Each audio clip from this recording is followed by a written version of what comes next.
तो हेलो मेरे प्यारे पगलू बच्चों। तो कैसे हैं आप सब लोग। तो मैं स्टार्ट करता हूँ real number theorem 1.1 equality division lemma. सबसे पहले मैं ये बोलना चाहूँगा कि यार देखो, मैथ्स मैं आपकी गारंटी पूरी लेता हूँ। मैथ्स मैं पूरी कंप्लीट कराऊँगा आपकी 10th की। तो मुझ पे भरोसा रखो, बस मेरे लेक्चर को वॉच करो। मैं इंस्टाग्राम पर आपको फ्री मटेरियल दूंगा, चाहे क्वेश्चन हो, प्रीवियस ईयर हो, सैम्पल पेपर हो, चाहे कुछ भी हो, मैं पूरी तरीके से आपको फ्री में दूंगा। बस मुझ पे भरोसा रखो, मैथ्स की पूरी गारंटी मेरी है। 90 प्लस मैथ्स में आया कराएंगे। बस चिंता मत करो, मुझ पे भरोसा रखो, ठीक है। तो आज हम लोग theorem 1.1 equality division lemma start कर रहे हैं। आपने इंट्रोडक्शन वीडियो देख ही रखी है तो बहुत अच्छी बात है, नहीं देख रखी है उसको आप देख लिए, तब जाकर के ये समझ में आएगा। ओके, क्योंकि इंट्रोडक्शन ले लोगे थोड़ा नॉलेज आ जाएगी आपको, ठीक है। Theorem 1.1 equality division lemma. सबसे पहले देखो, इसको स्टार्ट करने से पहले आपको बताते हैं इक्वलिट डिवीजन लेमा किसके नाम पर पढ़ा है। इक्वलिट के नाम पे पढ़ा है। इक्वलिट ने इक्वलिट के नाम पे पढ़ी है। इक्वलिट ने बुक लिखी थी। उस इक्वलिट हमारे राइटर जो भी थे उन्हीं के नाम पे चल रही है। अरे भाई, ज़्यादा ना जानो, मैं इतना नहीं जानता हूँ। मैं बस क्वेश्चन करने पे ध्यान देता हूँ, क्योंकि किसी का भाई कोई भी नाम किसी का याद नहीं रखता है, उसने क्या करा क्या नहीं, बस। तो मैं क्या कर रहा था, डिवीजन। यहाँ पे डिवीजन सबसे इंपॉर्टेंट क्या है, इक्वलिट डिवीजन लेमा। डिवीजन कहाँ से आया है, यानी डिवाइड से तो इनका बना है। डिवीजन हम लोग कैसे करते हैं, नॉर्मल 3 लिया, 10 लिया, ये नॉर्मल डिवीजन है।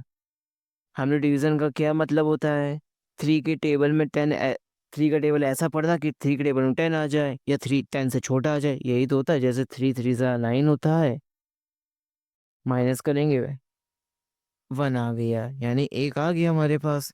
तो इसको देखो, ये तो नॉर्मल डिवाइड है, ये तो सभी जानते हो, तुम भी जानते हो, मैं भी जानता हूँ, सब लोग जानते हैं, जानते हो ना। हाँ। तो देखो, सबसे पहले ये 3 है, इसको हम लोग क्या बोलते हैं, डिवाइजर। ये पहले देख लो,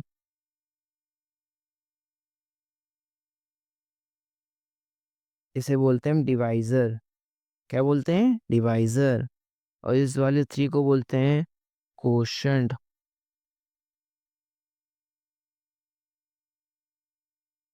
कोशंट। और ये जो अंदर 10 बना हुआ है, इसको बोलते हैं हम लोग डिविडेंड।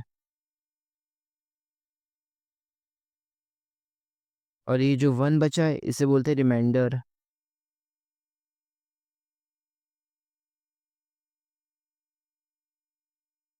ये समझ गए आप।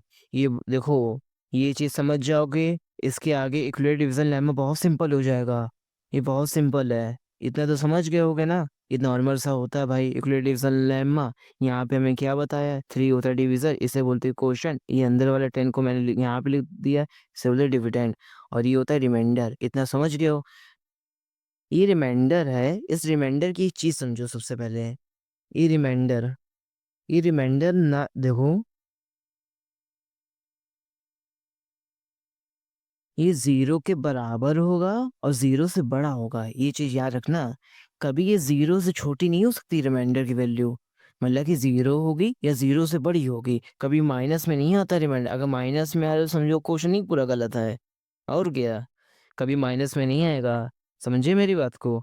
और एक और बात, ये रिमाइंडर है, डिवाइजर से हमेशा छोटा होगा, डिवाइजर हमेशा बड़ा होगा रिमाइंडर से। रिमाइंडर हमेशा छोटा होता है डिवाइजर से, ठीक है। यहाँ पे देख लो, रिमाइंडर यहाँ छोटा, डिवाइजर बड़ा है ना, वही चीज मैं बता रहा हूँ। रिमाइंडर में ये दो बहुत इंपॉर्टेंट था, क्योंकि अभी क्वेश्चन में बहुत काम आएगा अभी आपके। थ्योरम ही में, ये थ्योरम का इंट्रोडक्शन है, इसकी थ्योरम तो अभी 2 मिनट की है। जब ये सीख जाओगे थ्योरम तो सीख ही गए। जो इक्वलिट जीत है हमारे, इन्होंने पता है क्या करा था, इनको ये जो डिवीजन है इनके पीछे कनेक्शन निकाला है। क्या कनेक्शन होता है, एक फॉर्मूला आपने बहुत पहले पढ़ा होगा बचपन में, 4th क्लास का है।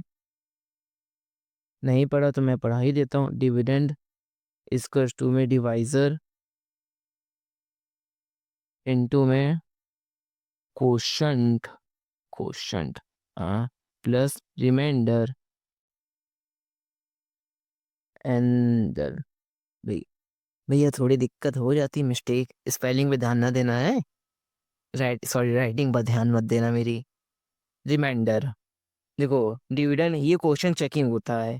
जैसे आपने डिवाइड करा है, अगर आपको क्वेश्चन अपना चेक करने में क्वेश्चन सही है गलत है, इस फॉर्मूले से आप क्वेश्चन पूरा चेक कर सकते हो। ये फॉर्मूला है, मैं अंडर में से वो कर देता हूँ ब्रैकेट में ताकि आपको लगे इम्पोर्टेंट है। ये नहीं कि हमने लिखा ही दिया है, इम्पोर्टेंट नहीं है, ये इम्पोर्टेंट फॉर्मूला है, ये थ्योरम से पूरा जुड़ा हुआ चीज़ है, समझ गए। यहाँ पे डिविडेंड है, डिविडेंड की हमारी वैल्यू क्या लिखी, यहाँ पे 10, इक्वल का साइन लगाया। डिवाइजर हमारे पास क्या है 3 लगाया, इनटू का साइन, क्वेश्चन क्या 3, यहाँ पे क्या प्लस, हाँ प्लस है, रिमाइंडर की तरह था 1 था, 3 3 3 9 +1 इक्वल का साइन और 10 फिर लिखेंगे 10, ये इक्वल आ गया ना, इसका मतलब ये क्वेश्चन सही है। ये समझ गए आप हमारा, ये होता है कनेक्शन। समझिए आप मेरी बात को। ये देखो थ्योरम 1.1 है। अब आपके इसमें क्या दिया गया हो, मैं देखो यूक्लिडियन डिवीजन लेम्मा स्टार्ट करते हैं आपकी बुक में जैसा दिया हुआ है थ्योरम 1.1 में। If it state that if a and b are any two positive integers, then there exist unique non-negative integers q and r such that a is equals to bq plus r। देखो simple form में इसका मतलब समझना है तो देखो, अगर हम किसी नंबर a को एक छोटे नंबर तो हमें तो एक क्वोशंट q मिलेगा और एक रिमाइंडर r मिलेगा। ऐसे कि रिमाइंडर 0 या उससे बड़ा हो लेकिन b से छोटा हो। यहाँ पे यही दिया गया हुआ है, बस इतना समझो। यहाँ पे देखो सबसे पहले कुछ नहीं है, वही चीज़ है जो हम कराए अभी पीछे, देख सकते हो।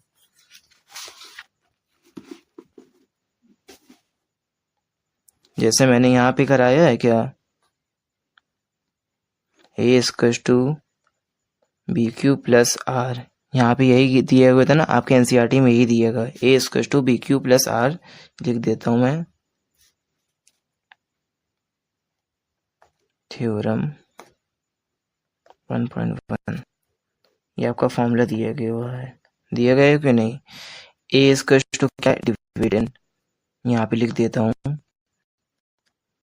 डिविडेंड, समझ जाना, डी है डिविडेंड, हाँ। बी हमारे पास क्या है, डिवाइजर, इनटू देखो BQ एक साथ है, इसका मतलब ये नहीं कि मल्टीप्लाई में, क्वोशंट प्लस का R तो समझिए को रिमाइंडर, ये बिल्कुल सेम है, इतना समझ गए आप लोग। A मतलब अपना डिवाइडेंड है, B यानी डिवाइजर है, Q हमारा क्वोशंट है, R मतलब रिमाइंडर है, ये है। ये समझ गए आप लोग, इसमें कोई दिक्कत तो नहीं। और यहाँ पे भी यही चीज है, 0 के बराबर होगा रिमाइंडर या 0 से बड़ा होगा, समझ गए आप लोग। लाइट चलो आ गई है, समझ गए। और यहाँ पे क्या है, यहाँ पे हमेशा b बड़ा होगा r छोटा होगा, यानी डिवाइजर बड़ा होगा रिमाइंडर छोटा होगा, समझ गए। यहाँ पे भी यही है। अब मैं आपको बता, ये यूक्लिडियन डिवीजन लेमा है क्या, a equals to BQ plus R। इसमें यह है कि इसके आप आपने SCF निकालना तो जानते ही हो गए। SCF आप लोग नॉर्मल कैसे निकालते थे किसी नंबर का, ऐसे करके 24 2 2 6 2 3 2 6 2 3 3 1, ऐसे करके निकालते हो आप लोग। SCF वगैरह करते हो कि नहीं करते हो, कैसे 24 लिखा आपने, 2 इंटू 2 इंटू 2 इंटू 3 और 12, 2 इंटू 2 इंटू 3। यहाँ पे ये पेयर है, यहाँ ये पेयर है, यहाँ ये पेयर है, जानते हैं आप लोग, जानते होगे, तब भी बता दिया मैंने। ये हमारा SCF ऐसे निकलता था, आप लोग